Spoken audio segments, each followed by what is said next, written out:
नमस्कार दोस्तों, एक बार फिर से आप सभी का हार्दिक स्वागत करता हूं आपके अपने यूट्यूब चैनल रेवत राज मैथमेटिक्स में। जी हां साथियों, ठीक दोपहर के 3 बज चुके हैं और 3 बजे अपना जो होता है टेस्ट आप सभी को पता है, हिंदी का टेस्ट होता है। सभी का वेलकम, सभी को गुड आफ्टरनून। साथियों, हिंदी का मॉडल टेस्ट पेपर नंबर 3 हम आज डिस्कस करने वाले हैं। रीट 2022 की तैयारी के लिए निःशुल्क बैच केवल और केवल यूट्यूब पर। जी हाँ मेरे प्यारे साथियों, यूट्यूब पर निःशुल्क बैच केवल और केवल आपके लिए।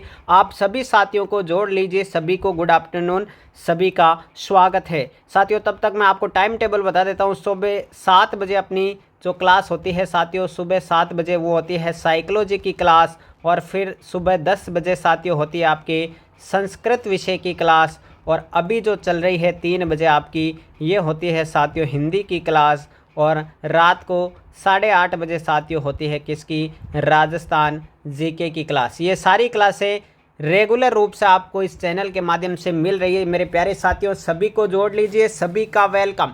चलिए, बेहतरीन सेशन होने वाला है। कुल 30 प्रश्नों को डिस्कस करेंगे, जिसमें शिक्षण विधियां भी शामिल है। बिल्कुल आपकी तैयारी को बेहतरीन करने के लिए ये टेस्ट हम लेके आ चुके हैं साथियों, बिल्कुल निःशुल्क बैच यूट्यूब पर। चलिए जी, बहुत ही बढ़िया। चलिए सभी जुड़ जाइए, शुरुआत करते हैं इस सेशन की। पहला क्वेश्चन आपकी स्क्रीन पर मेरे प्यारे साथियों। चलिए, पहले क्वेश्चन का आंसर बताइए जल्दी से। प्रश्न नंबर 1 का राइट आंसर क्या हो जाएगा साथियों, जल्दी से बताइए। प्रश्न नंबर 1 का राइट आंसर। चलिए जी, पहला प्रश्न है, पे और फे का उच्चारण स्थान क्या होता है। उच्चारण स्थान से प्रश्न है, पे और फे का उच्चारण स्थान। ऑप्शन है कंठे, तालव्य, दंते या ओष्ठे। जल्दी से कमेंट करके बता दीजिए मेरे प्यारे साथियों, पे और फे का उच्चारण स्थान क्या होता है। तो आप बताएंगे कि इसका उच्चारण स्थान क्या होता है, ओष्ठ्य होता है। जी हाँ साथियों, डी ऑप्शन करेक्ट आंसर रहेगा। जिस भाई ने, जिस बहन ने, जिस बालक बालिका ने डी ऑप्शन बताया पहले का, बिल्कुल करेक्ट आंसर है साथियों। लाइक कर दीजिए सेशन को। लाइक में कंजूसी नहीं करनी, आपसे 1 रुपया भी नहीं लिया जाएगा। बिल्कुल एग्जाम तक यूट्यूब पर निःशुल्क बैच चलाऊंगा साथियों। आपको केवल चैनल को सब्सक्राइब करना है, वीडियो को लाइक करते जाना है। चलिए दोस्तों, अगला प्रश्न, गिरीश शब्द में कौन सी संधि है। बहुत ही अच्छा प्रश्न। विकल्प है गुण संधि, दीर्घ संधि, वृद्धि संधि या यण संधि। 4 विकल्प आपके सामने रखे गए हैं। गिरीश शब्द में कौन सी संधि है, जल्दी से कमेंट बॉक्स में कमेंट कर दीजिए मेरे प्यारे साथियों। राइट आंसर क्या रहेगा प्रश्न नंबर 2 का। जी हाँ, दूसरे प्रश्न का राइट आंसर रहेगा दीर्घ संधि। गिरीश शब्द में दीर्घ संधि है साथियों। बी ऑप्शन जिन साथियों ने बताया है, बिल्कुल करेक्ट आंसर, गिरीश शब्द में दीर्घ संधि का प्रयोग हुआ है। प्रश्न नंबर 3 पर आ जाइए दोस्तों। निम्न में से कौन सा संधि विच्छेद स्वर संधि का उदाहरण नहीं है। देखिए, नहीं वाले प्रश्न को ध्यान से पढ़िएगा साहब। जी हाँ, जल्दी से बताइए कौन सा स्वर संधि का उदाहरण नहीं है। जल्दी से कमेंट बॉक्स में कमेंट कीजिए।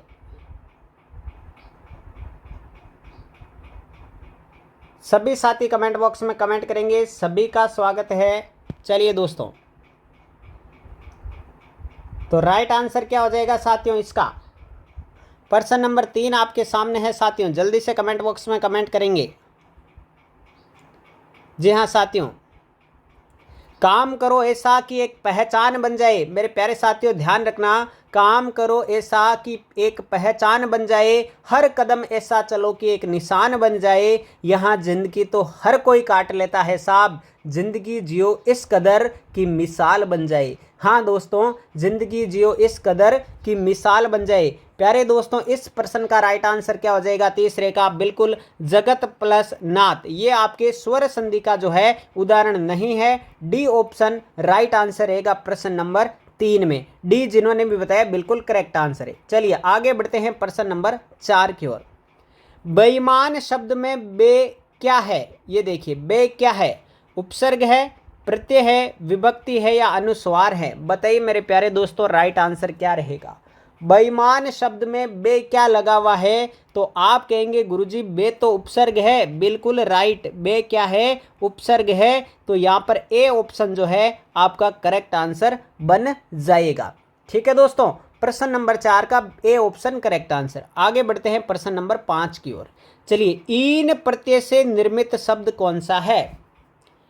विकल्प है नाइन, पंडिताइन, कुलीन या ठकुराइन। चार विकल्प आपके सामने हैं दोस्तों।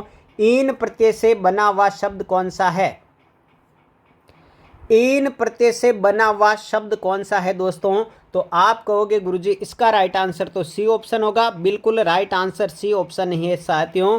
कुलीन जो शब्द है वह ईन प्रत्यय लगकर बना हुआ है। कौन सा प्रत्यय? ईन प्रत्यय। आगे बढ़ते हैं प्रश्न नंबर 6 की ओर। लाइक शेयर सब्सक्राइब करना नहीं भूलिएगा। चलिए, निम्नलिखित में से कौन सा शब्द द्वंद्व समास का उदाहरण नहीं है? आज के प्रश्न बहुत ही शानदार बेहतरीन रहने वाले हैं दोस्तों। कौन सा शब्द द्वंद्व समास का उदाहरण नहीं है? पहला विकल्प है पाप पुण्य, दूसरा है यथाशक्ति, तीसरा राजा प्रजा या जीवन मरण। बताइए निम्न में से कौन सा शब्द द्वंद्व समास का उदाहरण नहीं है? तो राइट आंसर क्या हो जाएगा? यथाशक्ति। यथाशक्ति जो शब्द है वो अव्ययी भाव समास का उदाहरण है। किस समास का उदाहरण है साथियों? अव्ययी भाव समास का उदाहरण है, इसलिए बी ऑप्शन जाएगा करेक्ट आंसर। जिस साथियों ने बी ऑप्शन बताया है बिल्कुल करेक्ट आंसर बताया साथियों। चलिए बढ़ते हैं प्रश्न नंबर 7 की ओर। चंद्रशेखर में कौन सा समास है? चंद्रशेखर शब्द दिया गया है, इसमें आपसे मेरे प्यारे साथियों पूछा गया है कि कौन सा समास प्रयुक्त हुआ है? कर्मधारय, द्विगु, द्वंद्व या बहुब्री। बिल्कुल आप सभी मुझे पता है इसका राइट आंसर बता देंगे। चंद्रशेखर में कौन सा समास लगा हुआ है? तो चलिए दोस्तों राइट आंसर क्या रहेगा? बिल्कुल बहुब्री समास है चंद्रशेखर शब्द में। तो डी ऑप्शन आपका जो है वो करेक्ट आंसर बनेगा। बढ़ते हैं प्रश्न नंबर 8 की ओर। निम्नलिखित में से पुत्री शब्द के पर्यायवाची शब्द समूह कौन से हैं? पुत्री शब्द के पर्यायवाची शब्द समूह पूछे गए। ऐसे शब्दों का समूह जिसमें पुत्री के सभी पर्यायवाची शब्द है, कौन सा है आपको छांटना है। तो साथियों मैं आपको बता दूं, संस्कृत और साइकोलॉजी का आज का टेस्ट नहीं दिया है, तो इस टेस्ट के बाद में आप उसको देंगे जरूर। सुबह 7 बजे साइकोलॉजी का वाता और 10 बजे संस्कृत का। ऑप्शन है भाया, कांता, अबला, वनिता, लड़की, बेटी, अचला, वसुधा, सुता, धरा, वसुमती, अचला या तनिया, आत्मजा, दुहिता, तनुजा। पुत्री के सारे पर्यायवाची शब्द कौन सा है इसमें से वो बताना है। तो दोस्तों राइट आंसर किसके साथ जाएगा? ऑप्शन नंबर डी के साथ। तनया, आत्मजा, दुहिता और तनुजा ये सारे के सारे जो है वो पुत्री के पर्यायवाची शब्द हैं। चलिए जी हाँ आगे बढ़ते हैं प्रश्न नंबर 9 की तरफ। कृतज्ञ शब्द का सही विलोम शब्द कौन सा रहेगा? कृतज्ञ शब्द का सही विलोम क्या बनेगा? चलिए, दयालु, उदार, कृतघ्न या निर्दयी। चार विकल्प आपके सामने अवेलेबल है दोस्तों। कृतज्ञ शब्द का सही विलोम शब्द क्या बनेगा? तो आप कहेंगे सर इसका तो सी ऑप्शन करेक्ट आंसर होगा। काफ़ी लोग कह भी रहे हैं, बिल्कुल सी ऑप्शन आपका करेक्ट आंसर हो जाएगा। कृतज्ञ शब्द का विलोम शब्द बन जाएगा कृतघ्न। क्या बन जाएगा? कृतघ्न। आगे बढ़ते हैं प्रश्न नंबर 10 की ओर। जो व्याकरण जानता हो उसे क्या कहते हैं? ये वाक्यांश के लिए एक शब्द का प्रश्न है साथियों। वाक्यांश के लिए एक शब्द, वाक्यांश के लिए एक शब्द। चलिए, जो व्याकरण को जानता हो उसे क्या कहेंगे आप? व्याकरण, आचार्य, व्याकरणीय या वैज्ञानिक। चार विकल्प आपकी स्क्रीन पर आ चुके हैं साथियों। बताइए राइट आंसर क्या रहेगा? जो व्याकरण जानता हो उसे क्या कहा जाएगा? तो दोस्तों इसका राइट आंसर बिल्कुल वेरी गुड साथियों, राइट आंसर रहेगा ऑप्शन नंबर ए, व्याकरण कहलाएगा। पहला ऑप्शन ही करेक्ट आंसर है। प्रश्न नंबर 11 की ओर चलते हैं। निम्नलिखित में से भाववाचक संज्ञा कौन सी है? किस शब्द में भाववाचक संज्ञा छलक रही है साथियों? शत्रुता, वीर, मनुष्य या गुरु। चार विकल्प आपके सामने अवेलेबल है दोस्तों। निम्न में से भाववाचक संज्ञा कौन सी है? तो राइट आंसर क्या रहेगा? जल्दी से कमेंट बॉक्स में पिन कर देंगे साथियों।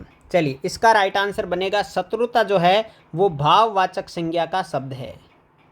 भाववाचक संज्ञा का शब्द है। ए ऑप्शन के साथ राइट आंसर रहेगा। चलिए जी आगे बढ़ते हैं। लाइक शेयर सब्सक्राइब करना नहीं भूलना है।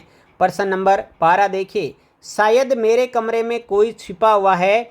वाक्य में रेखांकित शब्द है। रेखांकित शब्द कोई पर लगाया हुआ है। चलिए मैं लगा देता हूँ। इस कोई पर रेखांकित शब्द है, बताइए ये क्या है?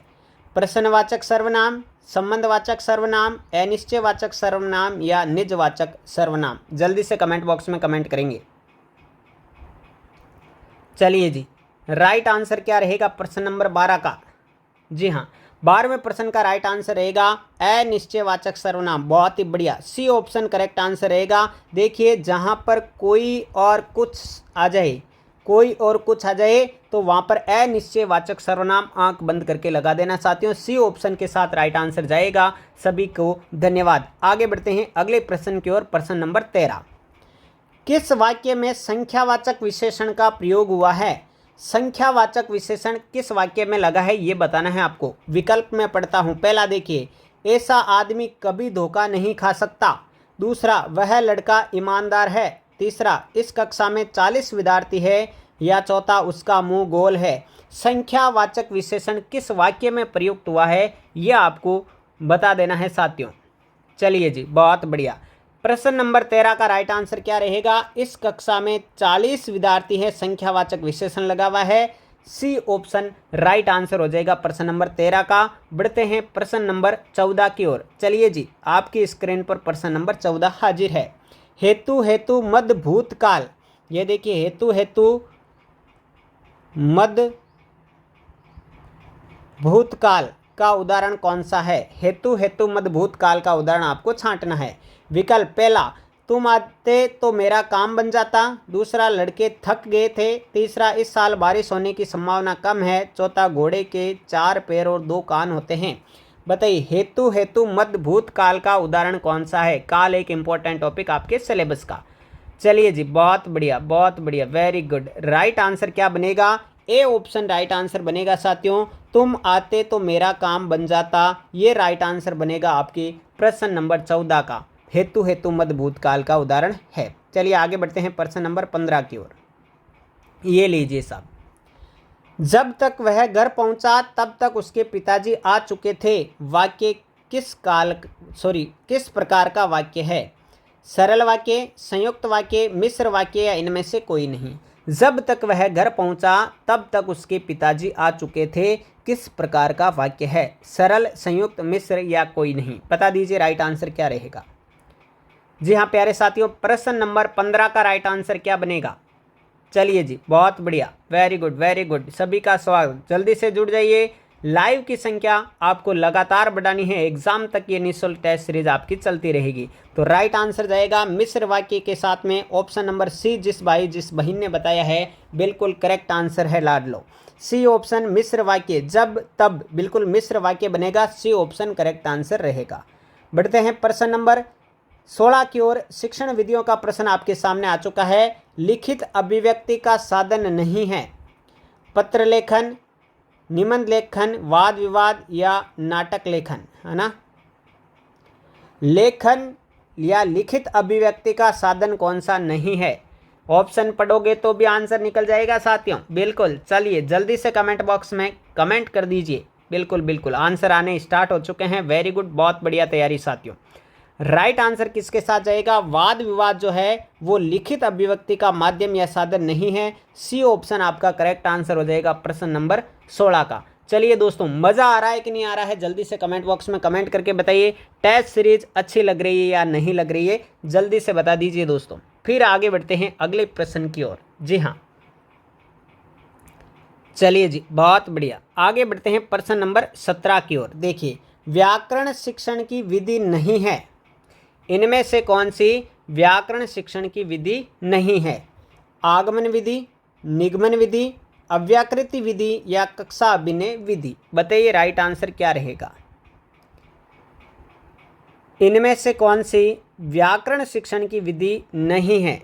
तो साथियों राइट आंसर क्या बनेगा प्रश्न नंबर 17 का? जल्दी बताइए। 17वें प्रश्न का राइट आंसर क्या बन जाएगा? वेरी गुड, राइट आंसर बनेगा कक्षा अभिनय विधि। डी ऑप्शन राइट आंसर रहेगा साथियों। कक्षा अभिनय जो विधि है वो नाटक शिक्षण की विधि है। किसके साथियों?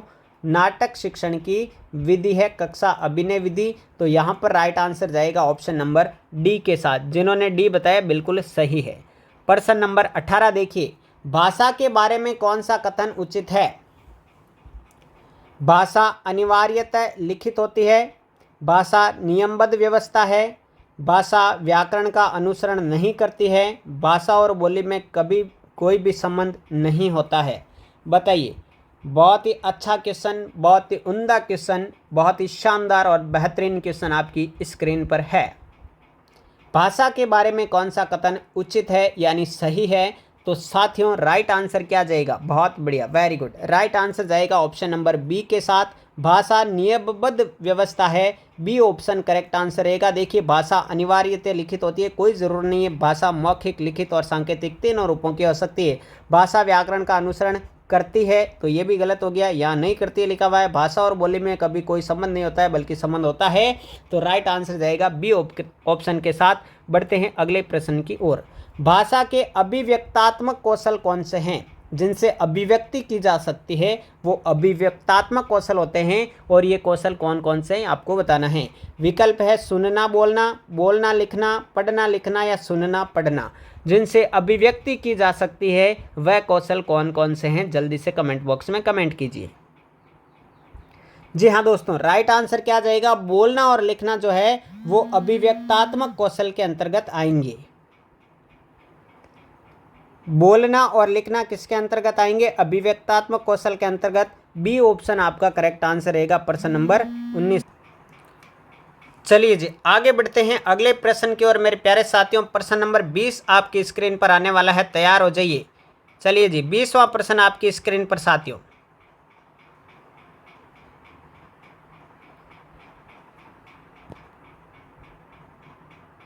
चलिए प्रश्न क्या कह रहा है? कविता शिक्षण की कौन सी मनोवैज्ञानिक विधि है जो प्राथमिक स्तर के लिए उपयोगी नहीं है? पूछा है, ध्यान रखना है। कविता शिक्षण की कौन सी विधि मनोवैज्ञानिक विधि है जो प्राथमिक स्तर के लिए बिल्कुल उपयोगी नहीं है? बताइए राइट आंसर क्या रहेगा साथियों। प्रश्न नंबर 20 आपकी स्क्रीन पर। तो राइट आंसर क्या हो जाएगा? तुलना विधि करेक्ट आंसर हो जाएगा इसका। ऑप्शन नंबर सी के साथ जो लोग जाएंगे वो बिल्कुल सही है। चलिए जी आगे बढ़ते हैं प्रश्न नंबर 21 की ओर। 21वां प्रश्न देखिए। हिंदी भाषा सीखने में पाठ्य पुस्तक क्या है? साध्य है, साधन और साध्य दोनों हैं, इनमें से कोई नहीं, या साधन है। चलिए राइट आंसर क्या रहेगा मेरे प्यारे साथियों? हिंदी भाषा सीखने में पाठ्य पुस्तक क्या है? तो पाठ्य पुस्तक क्या है साथियों? पाठ्य पुस्तक एक साधन है। क्या है? साधन। डी ऑप्शन राइट आंसर रहेगा प्रश्न नंबर 21 का। जिन्होंने भी डी ऑप्शन बताया बिल्कुल करेक्ट आंसर है। बढ़ते हैं 22वें प्रश्न की ओर साथियों। 22वां प्रश्न आपकी स्क्रीन पर आने वाला है। ठीक है साथियों, पाठ्य पुस्तक क्या है? साधन है, याद रखना है आपको। चलिए 22वां क्वेश्चन देख लीजिए क्या कह रहा है। प्रश्न संख्या 22, छात्रों के शब्द भंडार में वृद्धि करने का उपाय कौन सा है? छात्रों के शब्द भंडार में वृद्धि करने का उपाय कौन सा है? शब्दकोश का उपयोग करना, छात्रों में स्वाध्याय की प्रवृत्ति को बढ़ाना, शिक्षक द्वारा अच्छे व नए शब्दों का प्रयोग करना, या उपयुक्त सभी। बताइए राइट आंसर क्या बनेगा साथियों। छात्रों के शब्द भंडार में वृद्धि करने का उपाय क्या रहेगा? तो दोस्तों राइट आंसर हो जाएगा उपयुक्त सभी, ऑप्शन नंबर डी। जो साथी डी ऑप्शन बता रहे हैं इस प्रश्न में वो उनका राइट आंसर रहेगा साथियों। बढ़ते हैं प्रश्न नंबर 23 की ओर। तो 23वां प्रश्न देखिए। भाषा की पाठ्य पुस्तक में ऐसे पाठ रखे जाएं जो केवल व्याकरणिक नियमों का ही अभ्यास कराते हो, अत्यंत छोटे हो, सरल भाषा से युक्त हो, या बच्चों के परिवेश से जुड़े हुए हो। भाषा की पाठ्य पुस्तक में किस तरीके के पाठ रखे जाए ये बताइए साथियों। चलिए जी राइट आंसर आने लग चुके हैं। क्या रहेगा राइट आंसर बता दीजिए आप लोग जल्दी से कमेंट बॉक्स में कमेंट करके। भाषा की पाठ्य पुस्तक में ऐसे पाठ रखे जाने चाहिए जो बच्चों के परिवेश से जुड़े हुए हो। बिल्कुल डी ऑप्शन करेक्ट आंसर रहेगा। जी हाँ, कौन सा ऑप्शन? D option. चलिए आगे बढ़ते हैं प्रश्न नंबर 24 की ओर। प्रोजेक्ट कौन सी सहायक सामग्री है? प्रोजेक्ट जो है वो किस प्रकार की सहायक सामग्री है? दृश्य श्रव्य ये सभी। बताइए साथियों राइट आंसर क्या रहेगा। प्रोजेक्ट किस प्रकार की सहायक सामग्री के अंतर्गत आती है? तो साथियों आप कहेंगे प्रोजेक्ट सर दृश्य सामग्री है। किस प्रकार की सामग्री है? दृश्य सामग्री है। ए ऑप्शन बताने वाले सभी साथी बिल्कुल सही है। लाइक में कंजूसी मत कीजिए साथियों, फीस नहीं ली जा रही है आपसे लाइक करने की। आगे बढ़ते हैं अगले प्रश्न की ओर। 25वां, सहायक सामग्री के कार्य कौन कौन से हैं? कार्य कौन से हैं? स्पष्टीकरण करना, शब्दकोश में वृद्धि करना, प्रभावशाली शिक्षण प्रदान करना, या ये सभी। बताइए सहायक सामग्री के कार्य कौन से रहेंगे? प्रश्न नंबर 25 आपकी स्क्रीन पर है। तो सर सहायक सामग्री के कार्य कौन से रहेंगे? तो ये सारे के सारे कार्य सहायक सामग्री के हो जाएंगे। बिल्कुल डी ऑप्शन करेक्ट आंसर रहेगा प्रश्न नंबर 25 का। स्पष्टीकरण भी आसान हो जाता है, शब्दकोश में वृद्धि भी होती है और इससे प्रभावशाली शिक्षण भी करवाया जा सकता है। ये सभी राइट आंसर रहेगा डी ऑप्शन। चलिए जी, अगला प्रश्न क्या कह रहा है? नाटक किस प्रकार की सहायक सामग्री है? बहुत ही अच्छा क्वेश्चन। नाटक जो है किस प्रकार की सहायक सामग्री मानी जाती है? दृश्य श्रव्य या कोई नहीं? बता दीजिए जल्दी से साथियों। नाटक किस प्रकार की सहायक सामग्री है? तो आप कहेंगे सर नाटक जो है वो दृश्य श्रव्य के अंतर्गत आएगा। बिल्कुल आएगा जी, सी ऑप्शन करेक्ट आंसर रहेगा प्रश्न नंबर 26 का। ठीक है साथियों, 26वें का डी ऑप्शन जो लोग बता रहे हैं बिल्कुल सही है। चलिए जी, फायदा उठाते रहिए, आनंद उठाते रहिए साथियों इस टेस्ट सीरीज का। बढ़ते हैं 27वें प्रश्न की ओर। बच्चे अपनी बोलचाल की भाषा का अनुभव समाज और परिवार से प्राप्त करते हैं, विद्यालय से प्राप्त करते हैं, थोड़ा बहुत रखते हैं या उपयुक्त में से कोई नहीं? बताइए राइट आंसर क्या बनेगा इसका। बच्चे अपनी बोलचाल की भाषा का अनुभव कहाँ से प्राप्त करते हैं जी? चलिए बहुत बढ़िया, very good, good good good good good. Right answer क्या हो जाएगा? ए ऑप्शन करेक्ट आंसर हो जाएगा। बच्चे अपनी बोलचाल की भाषा का अनुभव जो है वो समाज और परिवार से प्राप्त करते हैं। ए ऑप्शन के साथ राइट आंसर जाएगा। आगे बढ़ेंगे अगले प्रश्न की ओर।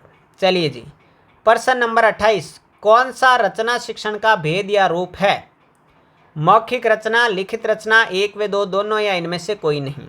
बताइए जी, कौन सा रचना शिक्षण का भेद या रूप है? तो आप कहेंगे सर इसका राइट आंसर क्या रहेगा? जल्दी से कमेंट बॉक्स में कमेंट करें। पहले सभी लोग लाइक शेयर करना है। राइट आंसर जाएगा तीसरे ऑप्शन के साथ, ऑप्शन नंबर सी करेक्ट रहेगा। मौखिक रचना और लिखित रचना दोनों ही रचना शिक्षण के रूप माने जाएंगे। सी ऑप्शन करेक्ट आंसर रहेगा प्रश्न नंबर 28 का। प्रश्न नंबर 29 देखिए। लेखन की कौन सी विधि में छात्र अक्षरों की आकृति बनाना सीखते हैं? वेरी इंपॉर्टेंट क्वेश्चन साथियों। लेखन की ऐसी कौन सी विधि है जिसमें अक्षरों की आकृति बनाना सीखते हैं? इस प्रकार से, ठीक है ना, इस प्रकार से अक्षरों की आकृति बनाना सीखते हैं, उस पर बार बार इस प्रकार करके, है ना, कैसे कबूतर। जी हाँ दोस्तों, तो कौन सी विधि है? जैक्टॉड विधि, रूपरेखा अनुकरण विधि, स्वतंत्र अनुकरण विधि या ये सभी? तो मेरे प्यारे साथियों इस प्रश्न का राइट आंसर हो जाएगा रूपरेखा अनुकरण विधि। ऑप्शन नंबर बी के साथ राइट आंसर बनेगा। ठीक है, बी ऑप्शन करेक्ट आंसर है। चलिए, आज की इस टेस्ट का मॉडल पेपर नंबर हिंदी के 3 का अंतिम प्रश्न आपकी स्क्रीन पर। गद्य शिक्षण की आदर्श विधि कौन से स्तर पर आधारित है? गद्य शिक्षण की आदर्श विधि किस स्तर पर आधारित है, ये बताना है आपको प्रश्न नंबर 30 के अंतर्गत। चलिए जी, बहुत बढ़िया। बोध स्तर, चिंतन स्तर, स्मृति स्तर या कोई नहीं? राइट आंसर किसके साथ जाएगा साथियों? चलिए जी, वेरी गुड। राइट आंसर क्या बनेगा साथियों? इस प्रश्न का राइट आंसर बनेगा स्मृति स्तर गद्य शिक्षण की आदर्श विधि का स्तर माना जाता है। सी ऑप्शन करेक्ट आंसर रहेगा। ठीक है साथियों, 30 में से आज आपके कितने क्वेश्चन सही हुए जल्दी से कमेंट बॉक्स में कमेंट करके बताइए। तब तक मैं आपको एक बार फिर जो नए साथी जुड़े टाइम टेबल बता देता हूँ। सुबह 7 बजे साथियों, मॉर्निंग में सुबह 7 बजे अपनी साइकोलॉजी की टेस्ट होती है साथियों। किसकी टेस्ट होती है? साइकोलॉजी की। फिर 10 बजे साथियों, 10 बजे मॉर्निंग में ही संस्कृत विषय की टेस्ट चलती है रीड के लिए। फिर 3 बजे जो अभी टेस्ट हुआ है वो हिंदी का टेस्ट होता है, आप सभी को पता है। और रात को 8:30 बजे शिक्षक भर्ती के मेन पेपर के लिए राजस्थान का जीके का टेस्ट होता है। तो ये 4 क्लासेस चल रही है। बाकी क्लासेस जल्दी आपको जो है अवेलेबल करवा दी जाएगी। साइंस मैथ के टॉपिक भी पढ़ा दिए जाएंगे और टेस्ट सीरीज भी शानदार तरीके से निःशुल्क बिल्कुल यूट्यूब पर आपके लिए लेकर आऊँगा मैं। तो चलिए साथियों, क्लासों से ज़रूर जुड़िए। सुबह वाले टेस्ट नहीं दिए या 2 टेस्ट जो पहले हो चुके हैं वो नहीं दिए तो अभी दे देना जा करके। साथियों बहुत बढ़िया तैयारी चल रही है आपकी, आप जुड़े रहिए हमारे साथ में। चलिए दोस्तों, तो मिलते हैं रात को 8:30 बजे राजस्थान जीके के एक बेहतरीन मॉडल टेस्ट पेपर के साथ में। तब तक के लिए सभी साथियों को जय हिंद, जय भारत, थैंक यू।